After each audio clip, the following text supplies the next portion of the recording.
대림절로 새롭게 시작하는 교회력의 한 해, 그리고 새롭게 시작될 2020년 한 해가 여러분의 삶에 성령의 새바람이 불어오시기를 진심으로 축복합니다.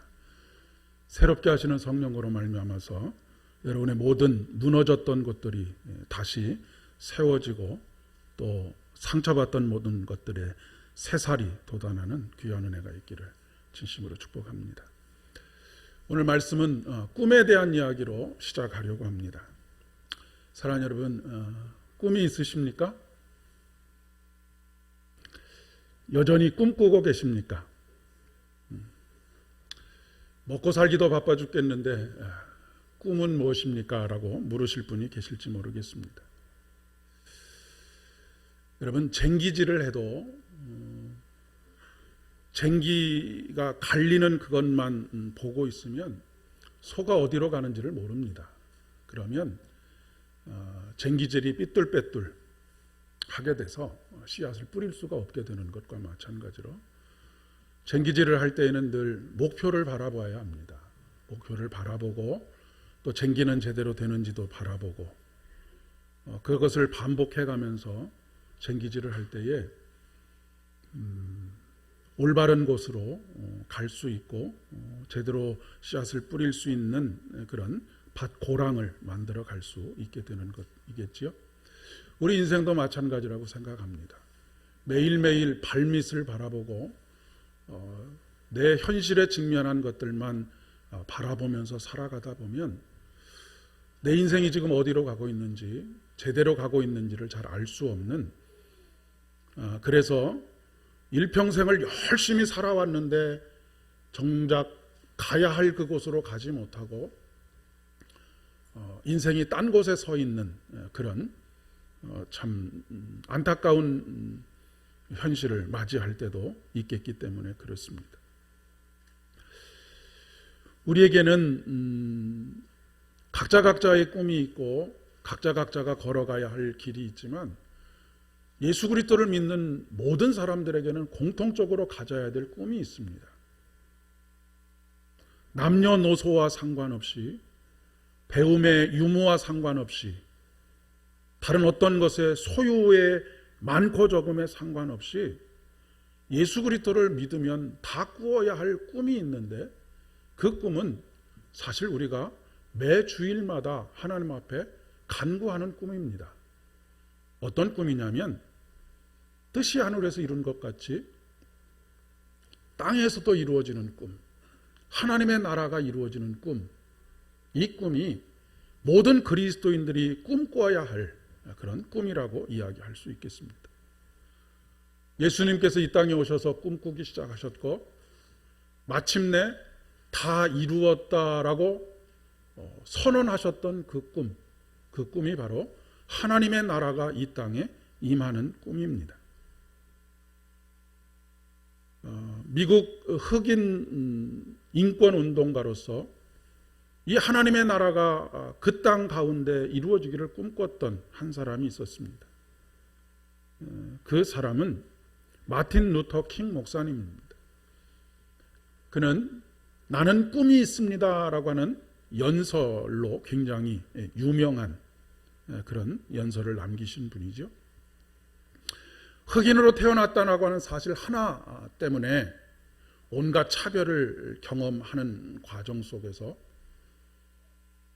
특별한 대우를 해달라고 하는 것이 아니라 모든 사람들이 똑같이 생각하고 똑같이 살아갈 수 있는 그런 세상을 꿈꿨던 마틴 루터 킹입니다. 사실 그 당시에는 흑인이 들어가는 화장실이 따로 있고 백인이 들어가는 화장실이 따로 있는 시절이었습니다. 버스를 타도 흑인들은 자리에 앉을 수 없는 그런 상황 속에서 많은 사람들이 그것이 부당함을 알면서도 침묵하고 있었던 그때에 그가 믿는 하나님께서 이 땅에 보내주신 이 땅의 왕으로 임하신 예수 그리스도를 통해서 이 땅에 이루고자 하셨던 하나님의 나라는 그런 나라가 아니다라고 하는 것을 소리 높여서 외쳤던 분이 바로 마틴 루터 킹 목사님입니다. 링컨 기념관 근처에서 있었던 한 집회에서 원고에 준비되어 있었던 그런 연설을 하려고 준비하고 있는 중에 복음성가 가수였던 마할리아 잭슨이라고 하는 복음성가 가수가 잭슨 목사님에게, 킹 목사님에게 이렇게 부탁을 합니다. 목사님, 당신의 꿈을 이야기해 주십시오. 그들에게 당신의 꿈을 이야기해 주십시오 라고 하는 그런 요청에 응답해서 행한 연설이 바로 나에겐 꿈이 있습니다. 그 꿈은 모든 사람들이 인종으로 인해서 차별받지 않고 피부의 색깔로 인해서 차별받지 않고 어디서 태어났느냐에 따라서 차별받지 않는 공평한 대우를 받는 그런 세상을 나는 꿈꾸고 있습니다. 그 당시에는 사실 정말로 꿈과 같은 이야기였습니다. 그러나 그 꿈이 현실이 되었고 또 현실이 되어가고 있는 그런 역사를 우리가 지켜보고 있는 것이죠. 성경은 꿈쟁이들의 이야기입니다. 그리고 성경을 읽고 묵상하는 사람들은 한결같이 꿈꾸는 사람이 되었습니다. 그 꿈은 내 욕망이 만들어낸 어떤 꿈이 아닙니다. 우리는 흔히 요셉과 같이 꿈꾸는 자가 되라 라고 말하지만 여러분, 내가 오늘 밤에는 무슨 꿈을 꿔야 되겠다라고 작정하고 잠에 들면 그런 꿈을 꿀 수 있습니까? 그렇지 않습니다. 이 꿈은 하나님께서 주시는 꿈입니다. 하나님께서 계획하시고 하나님께서 섭리하시고 하나님께서 이루어 가시겠다고 우리의 마음속에 심어두시는 꿈이 바로 성경에서 말하는 성경에 기록되어 있는 꿈쟁이들이 꾼 꿈이라고 이야기할 수 있습니다. 예수님께서 이 땅에 오시기 전 500년 전에 그가 오시면 이루어질 세상에 대해서 꿈을 꿨던 사람이 있습니다. 그리고 그 꿈은 현실이 되었고 또 현실이 되어가고 있습니다. 그가 꾼 꿈은 다른 꿈이 아니라 하나님의 나라가 이 땅에 임하는 꿈이었습니다. 이새의 뿌리에서 한 싹이 나서 이 땅에 오셨을 때 그가 이 땅에 오심으로 인해서 만들어질 세상, 1절의 말씀에 이새의 줄기에서 한 싹이 나며 그 뿌리에서 한 가지가 나서 결실할 것이다. 그리고 6절부터 9절까지의 말씀에 그때에 어느 때입니까? 예수 그리스도께서 이 땅에 오실 때 그때에 이루어질 세상에 대한 꿈을 예수님께서 오시기 500년 전에 한 사람이 지금 꾸고 있다라고 하는 것이죠. 우리 한 사람이 지금 꿈꾸기 시작하면 10년 후에 그것이 이루어질지 20년 후에 그것이 이루어질지 100년 후에 그것이 이루어질지 500년 후에 그것이 이루어질지는 모르겠지만 꿈을 꾸지 않으면 아무 일도 일어나지 않는데 꿈을 꾸기 시작하면 반드시 그 꿈을 우리에게 꾸게 하시는 하나님께서 그 꿈을 이루어 가신다라고 하는 사실입니다. 이사야가 꿈꾸었던 하나님의 나라는 어떤 나라입니까? 그때에 이리가 어린 양과 함께 살며 표범이 어린 염소와 함께 누우며 송아지와 어린 사자와 살진 짐승이 함께 있어 어린아이에게 끌리며 암소와 곰이 함께 먹으며 그것들의 새끼가 함께 엎드리며 사자가 소처럼 풀을 먹을 것이며 젖 먹는 아이가 독사의 구멍에서 장난하며 젖된 어린아이가 독사의 굴에 손을 넣을 것이다. 내 거룩한 산 모든 곳에서 해됨이 없고 상함도 없을 것이니 이는 물이 바다를 덮음같이 여호와를 아는 지식이 세상에 충만할 것임이니라. 우리는 이 이사야의 꿈의 이야기, 하나님의 나라가 이렇게 임하실 것이다 라고 하는 이야기를 들으면 우리가 죽어서 천당 가게 되면 누리게 될, 경험하게 될 세상이 이런 세상이구나 라고 생각하기 쉬운데 그렇지 않습니다. 이런 세상을 현실에서 꿈꾼다라고 하면 많은 사람들이 정신 나간 사람이다라고 말하겠지만 그렇지 않다라고 하는 것입니다.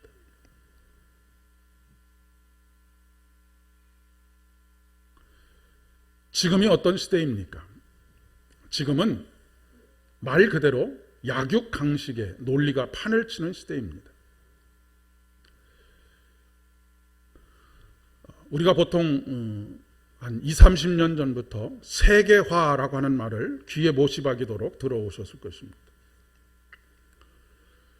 세계화의 취지는 그럴듯합니다. 어떤 취지를 가지고 세계화를 이야기하고 있느냐면, 여러분, 각 나라가 자기 나라만의 독특하게 무엇인가를 잘하는 것이 있지 않겠습니까?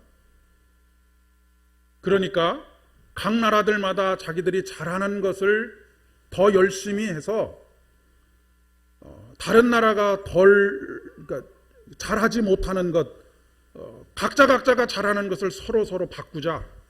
이것이 세계화입니다.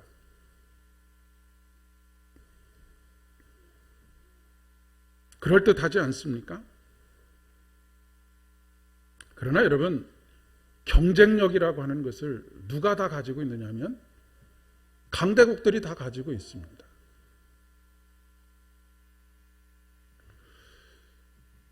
여러분은 우리나라에 많은 기업들이 있는데 이 기업들 중에서 세계 속에서 경쟁에서 살아남을 수 있는 기업이 몇 개나 된다고 생각하십니까? 많아야 3개, 아니면 2개 정도 살아남으면 잘 살아남을 것입니다. 살아남을 수 있는 기업들은 대부분이 다 강대국들의 기업들이 살아남게 되어져 있습니다. 지금 우리 농민들이 힘들어하고 있는 이유가 무엇입니까? 우리 농업의 경쟁력이 없기 때문입니다.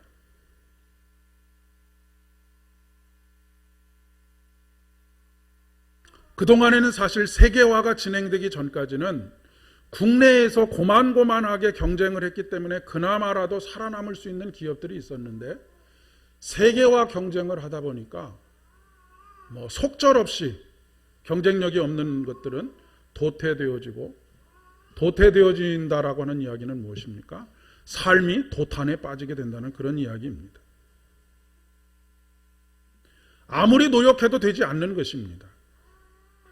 단지 노력이 부족해서가 아니라 처음부터 경쟁 상대가 되지 않았기 때문에 경쟁을 할 수가 없었던 것이죠. 근데 이런 논리가 그대로 교회 안에도 들어와 있습니다. 교회들끼리 경쟁이 치열하지요. 아파트가 한 동 들어오면, 한 단지가 들어오면 교회들마다 서로 자기의 교회로 성도들을 끌고 가기 위해서 몸부림을 칩니다. 그리고 그 경쟁에서 이기고 살아남은 것을 뭐라고 하느냐면 하나님의 은혜라고 그렇게 이야기를 합니다. 그런데 여러분, 성경 어디에 큰 교회를 세우라고, 경쟁을 해서 살아남아서 큰 교회를 세우라고 하는 말을 성경 어디에서 찾아볼 수 있겠습니까? 작고 건강한 교회들이 고사를 당하고 큰 교회가 세워진다고 해서 하나님께서 기뻐하시는 교회가 될 수 있겠는가? 그것을 과연 하나님의 은혜라고 말할 수 있겠는가? 말 그대로 이리와 표범이 어린 양과 염소를 잡아먹고 어린 사자와 곰이 송아지와 암소를 찢어버리는 그런 시대입니다. 젖먹이가 독사의 구멍에서 장난을 치는 것은 상상할 수 없는 그런 시대, 그런 순진무구한 생각을 가지고 있다라고 하는 것은 참 어리석다라고 손가락질 받을 수밖에 없는 그런 세상입니다. 그런데 이런 시대에 이리가 어린 양과 함께 살고 표범이 어린 염소와 함께 놓으며 송아지와 어린 사자와 살찐 짐승이 함께 있어서 어린아이에게 끌리며 암소와 곰이 함께 먹으며 그것들의 새끼가 함께 엎드리며 사자가 소처럼 풀을 먹고 젖 먹는 아기가 독사의 구멍에서 장난하고 젖된 아이가 독사의 굴에 손을 넣는 그런 세상, 이런 세상이 가능할까요? 가능한지 가능하지 않은지 그것과 상관없이 이사야는 그것을 꿈꾸었다는 것입니다. 그리고 그가 꿈꿨던 그 세상은 500년이 흐른 이후에 예수 그리스도께서 이 땅에 임하심으로 말미암아서 이미 이루어졌고 앞으로 이루어질 것입니다. 이 꿈은 저승에나 가야 경험할 수 있는 세상이 아니라고 하는 것입니다. 물론 우리가 이 모든 세상을 다 경험할 수는 없지만 그 과정 속에서 부분적으로 우리가 경험할 수 있다는 것을 말하고 있는 것이죠. 그렇기 때문에 오늘 필요한 것은 꿈꾸는 사람이 필요합니다. 그 꿈꾸는 사람이 제가 되기를 바라고 여러분이 되시기를 바랍니다. 꿈꾸는 사람이 많아져야 하고 그 꿈을 현실로 받아들여야 합니다. 그 꿈을 현실로 받아들이는 것이 예수를 믿는 것입니다.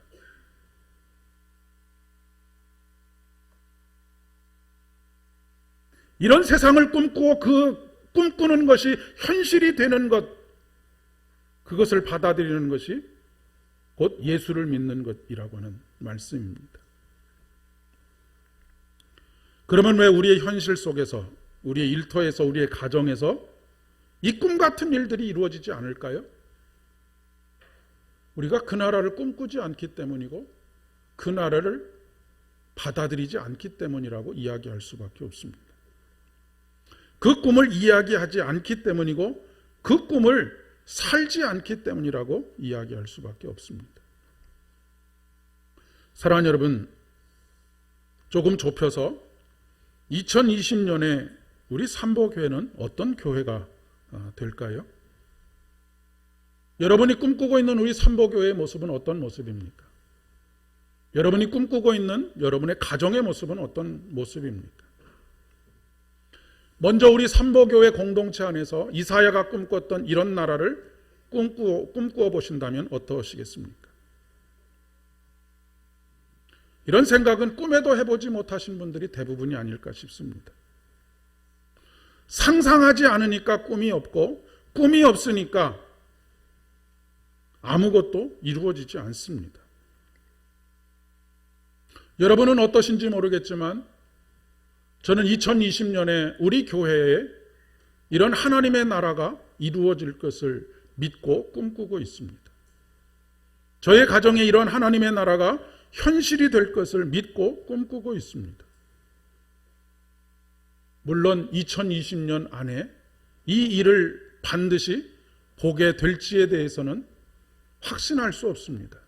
왜냐하면 그것은 하나님께서 이루어 가시는 과정 속에 있기 때문입니다.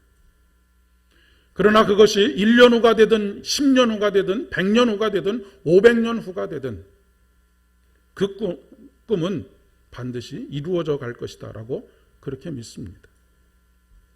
그리고 제가 꾸고 있는 이 꿈을 저의 자녀들에게 이야기해 주고 싶습니다.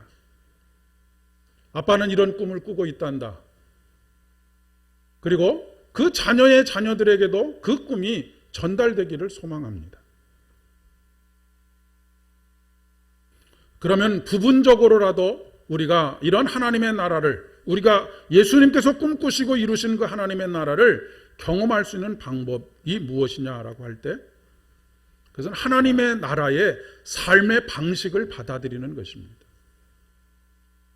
제가 지난주에 하나님 나라의 가치, 그것을 공평과 정의라고 말씀을 드렸습니다. 오늘은 그 하나님의 나라를 살아가는 삶의 방식을 받아들이는 것에 대한 말씀을 하려고 합니다. 그 방식이 무엇이냐면 공존하는 것입니다. 함께 하는 것입니다. 오늘 이사야 11장 1절부터 10절까지의 말씀에 보면 이리와 어린 양이 함께하며 공존을 이야기하고 있는 것입니다. 서로를 받아들이는 것입니다. 오늘 서신서에서 로마서 15장 7절의 말씀을 우리가 함께 읽었는데, 그러므로 그리스도께서 우리를 받아 하나님께 영광을 돌리심과 같이 너희도 서로 받으라 라고 그렇게 말씀하고 있습니다. 이 당시의 로마 교회는 서로 반목하는 두 세력들이 있었는데, 그것이 뭐냐면 여러 가지 이유들이, 조건들이 있었겠지만 가장 대표적인 것이 로마서 14장에 나오는 믿음이 강한 자와 믿음이 약한 자들 간의 갈등이었습니다. 믿음이 강한 자들은 특별히 14장에 보면 우상의 제물을 먹는 것, 그러니까 고기는 그 당시에 로마에서 고기를 먹는다라고 하는 것은 모든 고기가 다 우상 앞에 드려졌던 고기였기 때문에 고기를 먹는다라고 하는 것에 대해서 믿음이 약한 사람들은 굉장히 거리낌을 가졌습니다. 정말로 저 사람들이 고기를 먹는데 고기를 먹어도 되는 것인가? 저 사람들은 믿음이 잘못된 것 아닌가? 이런 생각들을 했고요. 믿음이 좋다라고 하는 사람들은 믿음이 없어서 저런 것도 먹지 못한다라고, 먹지 못하는 사람들을 아주 하찮게 보는 이런 갈등들이 굉장히 교회를 어지럽게 만들었던 그런 상황이었습니다. 그런 상황 속에서 사도 바울이 그들에게 권면하고 있는 것입니다. 서로를 있는 그대로 받아들여라. 누가 받아들이신 것처럼? 예수님께서 우리들을 받아들이신 것처럼. 예수님과 우리의 사이에는 완전히 질적인 차이가 있지 않습니까? 그분은 한없이 거룩하신 분이고 우리는 죄악 가운데 있는 사람들입니다. 근데 예수님께서 죄악 가운데 있는 우리들을 받아들이셨습니다. 있는 그대로 받아들이셨습니다.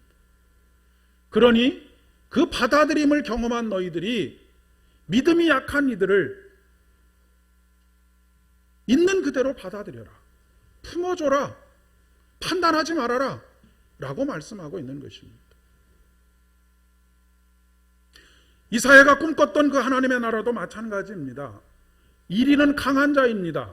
어린 양은 약한 자입니다. 곰은 강한 자입니다. 소는 약한 자입니다. 독사는 강한 자입니다. 어린아이는 한없이 연약한 자입니다. 여러분, 이곳에서 이사야가 꿈꿨던 하나님의 나라를 경험할 수 있는 것은 믿음이 강한 분들이, 믿음이 연약한 분들을 있는 그대로 받아들여 주시는 것입니다.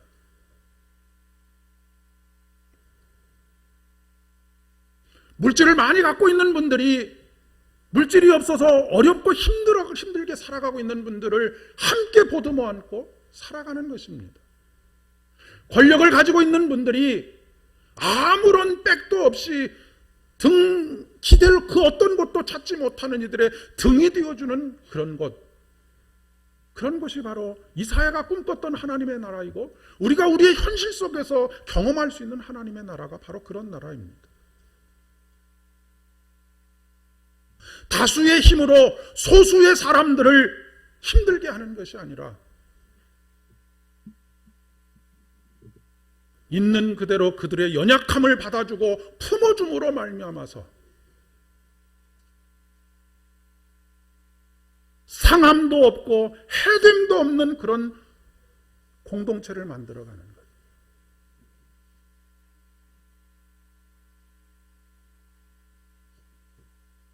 예수님께서는 이 세상에 오셔서 죄인들을 다 받아주셨습니다.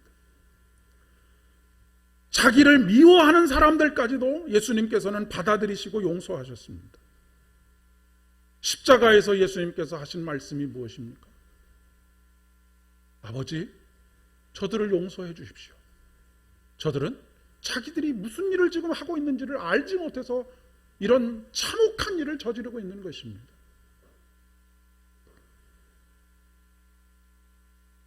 여러분의 사업장과 여러분의 일터에서 상대방의 연약함이 갑질의 대상이나 약탈의 대상으로 삼지 않는 것입니다. 자신만 그렇게 사는 것이 아니라 남들에게도 이런 세상을 만들어 보자라고 말하는 것입니다. 이것이 하나님의 나라를 받아들이는 예수를 믿는 것입니다. 꿈같이 생각되시지요? 그러나 저는 그 꿈을 꾸고 있습니다. 제가 잘났다는 말씀을 드리는 것이 아니고 예수를 믿는다라고 하는 것이 그것을 받아들이는 것이기 때문에 예수를 믿습니다라고 고백하는 제가 그 꿈을 꾸지 않을 수 없다라고 하는 것을 말씀드리는 것입니다. 다른 사람은 어떻고 환경이 어떻고 상황이 어떻고 라고 말하지 않고 저부터라도 그 꿈을 꾸겠습니다라고 하는 분들이 우리 공동체 안에 나타나기를 진심으로 소망합니다. 다른 공동체에서는 어떻게 된다 할지라도 우리 공동체 안에서만큼은 힘들고 어려운 일이지만 그런 공동체를 만들어 가려고 하는 꿈쟁이들이 이곳 저곳에서 나타나기를 진심으로 소망합니다. 이것이 오늘 복음서에서 말씀하고 계시는 회개에 합당한 열매입니다.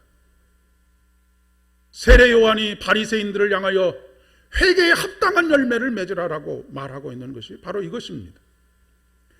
여러분, 회개한다라고 하는 것을 너무 도덕적이고 윤리적인 것으로 생각하시면 회개할 것이 사실 별로 없어집니다. 지난 한 주간 동안 여러분이 강도짓을 하셨습니까? 아니면 살인을 저지르셨습니까? 아니면 도둑질을 하셨습니까? 그런데 주일마다 오면 왜 회개하라고 그렇게 이야기를 하는 것인가? 회개의 기도, 고백의 기도를 드리고 참회의 기도를 또 침묵 가운데 드리고 도대체 회개는 무엇이고 회개의 열매는 무엇이냐? 지난 한 주간 동안의 삶 속에서 내가 강도짓을 하거나 도둑질을 해서 회개하라고 하는 것이 아니고요. 여기서 말하는 회개라고 하는 것은 하나님 나라의 삶의 방식대로 살지 않은 것을 회개하라고 하는 것입니다. 하나님의 나라의 방식대로 살겠다고 결단하는 것이 회개의 열매를 맺는 것입니다. 그 삶의 방식이 무엇이라고요? 공존하는 것입니다. 서로를 있는 그대로 받아들이는 것이고요. 더더욱이 강한 사람이 약한 사람을 그 사람의 있는 약함 그대로를 받아들이는 것, 그것이 바로 회개의 회개에 합당한 열매를 맺는 것입니다.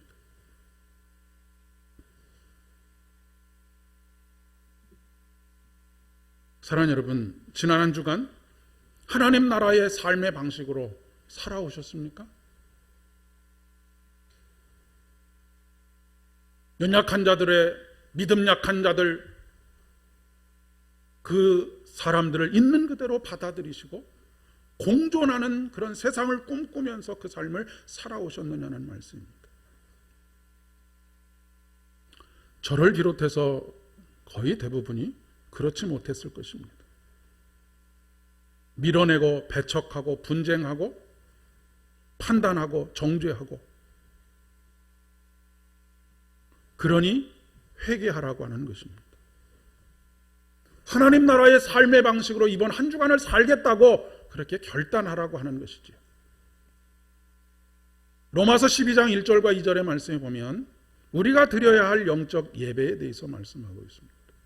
오늘 우리가 예배하고 있는데 오늘 우리가 드려야 할 영적 예배가 무엇인지, 그러므로 형제들아 내가 하나님의 모든 자비하심으로 너희를 권하노니 너희 몸을 하나님이 기뻐하시는 거룩한 산 제물로 드리라.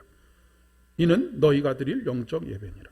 너희는 이 세대를 본받지 말고 오직 마음을 새롭게 함으로 변화를 받아 하나님의 선하시고 기뻐하시고 온전한 뜻이 무엇인지 분별하도록 하라. 우리가 드릴 영적인 예배는 이 세대를 본받지 않는 것입니다. 이 세대를 본받지 않는다라고 하는 것은 무엇입니까? 하나님 나라의 삶의 방식이 아닌 세상의 삶의 방식, 강자가 약자를 짓누르고 이리가 어린 양을 물어뜯어 죽여서 자기의 것으로 취하는 것을 당연시 여기는 그런 삶의 방식을 본받지 않고 하나님 나라의 삶의 방식을 따라서 살아가는 것입니다. 생각이 다르다고 밀어내지 않고, 근데 여러분도 신문과 뉴스들을 통해서 보시지만 요즘 초등학교 어린아이들도 내가 몇 평 아파트에 사느냐 하는 것으로 무리를 짓고 서로 배척하고, 심지어는 임대 아파트에 사느냐 아니면 자기가 사가지고 온 아파트에 사느냐에 따라서 서로 분리되고 하는 그런 시대 속에서 과연 우리가 그리스도인으로서, 그리고 예수 그리스도를 믿는 기독 학부모로서 정말로 아이들에게 가르쳐야 될 것이 무엇인지를 깊이 고민하게 만드는 것이죠.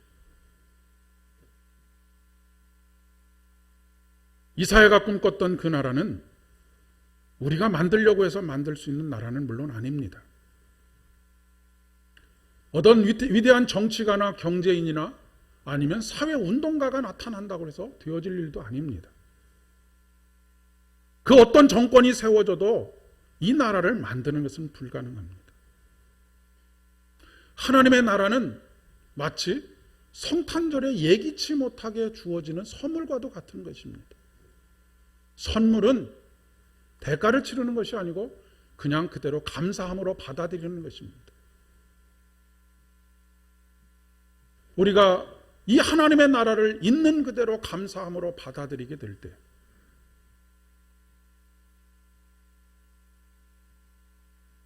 이 하나님의 나라가 내 안에, 우리 가정 안에, 우리 일터 안에, 우리의 마을 공동체 안에 서서히 이루어져 가는 것을 보게 되는 것이죠.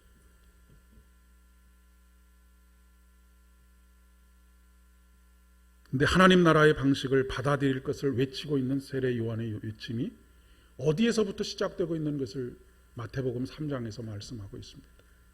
그곳이 어디냐면 광야입니다. 익숙하지 않은 곳입니다. 사람들이 가지 않는 곳입니다. 사람들이 가려고 하지 않는 곳입니다. 그만큼 이런 꿈들에 대해서 이야기하고 그 꿈을 꾸는 것, 그것은 광야와 같이 외로운 곳에서부터 시작이 됩니다. 아무도 가보지 않고 아무도 꿈꾸지 않는 그곳에서부터 시작되는 것이 하나님 나라의 꿈입니다. 처음에는 반응하는 이들이 없습니다. 그러나 하나님의 나라를 받아들이기 시작할 때 한 사람 한 사람 세례 요한 앞에 나와서 세례를 받지 않습니까? 그런데 그와 더불어서 무서운 경고의 말씀을 하고 계시는 것을 볼 수 있습니다. 그 하나님의 나라를 받아들이지 않는 바리새인들을 향해서 세례 요한의 예언을 통해서 경고하십니다. 너희들이 받아들이지 않는다고 한다면 이 돌들로라도 하나님을 찬양하고 그분의 나라를 이루어가는 일에 쓰임을 받게 할 것이다.